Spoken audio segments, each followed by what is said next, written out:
Ay Segera, inalmahan ang pagkakaaresto kay Pura Luca Vega. Naglabas ng hinaing ang OPM icon na si Ay Segera matapos hulihin at arestuhin ang controversial drag performer na si Pura Luca Vega.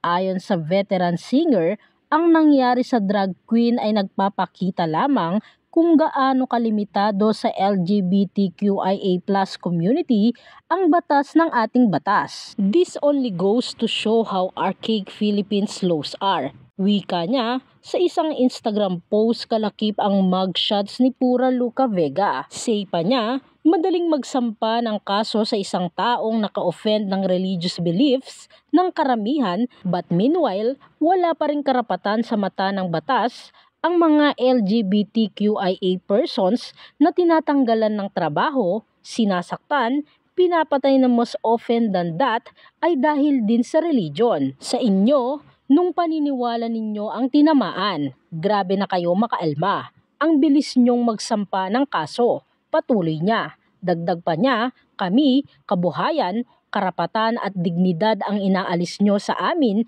pero ano?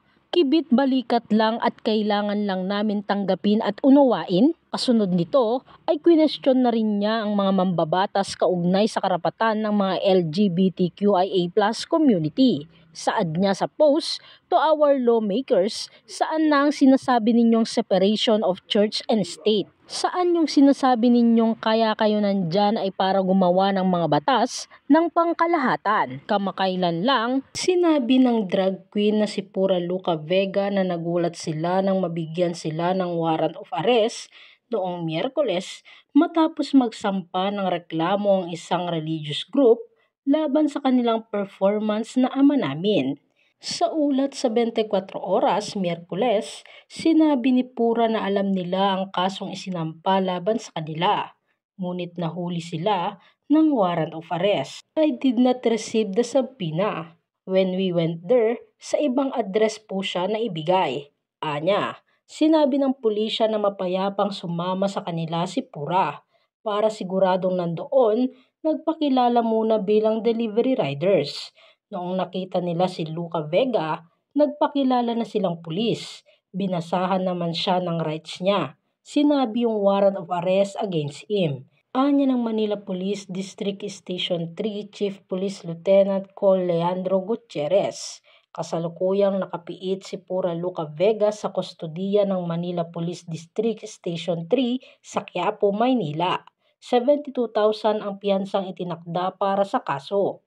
Ang mga deboto ng itim na Nazareno na si Hiyos del Nazareno ay nagsampa ng kaso laban kay Pura. Sinabing nilabag nila ang Revised Penal Code Article 201 at tinatake nila ang mga paniniwala sa reliyon ng mga deboto. Noong Hulyo, nakatanggap din si Pura ng reklamo na inihain ng mga pinuno ng Pilipinas para sa Jesus Movement sa Quezon City. Anya pa, my intention was never to mock. I also would not like to invalidate their feelings. If they feel hurt or they feel offended, it's their right to feel such. Anya ng drag performer.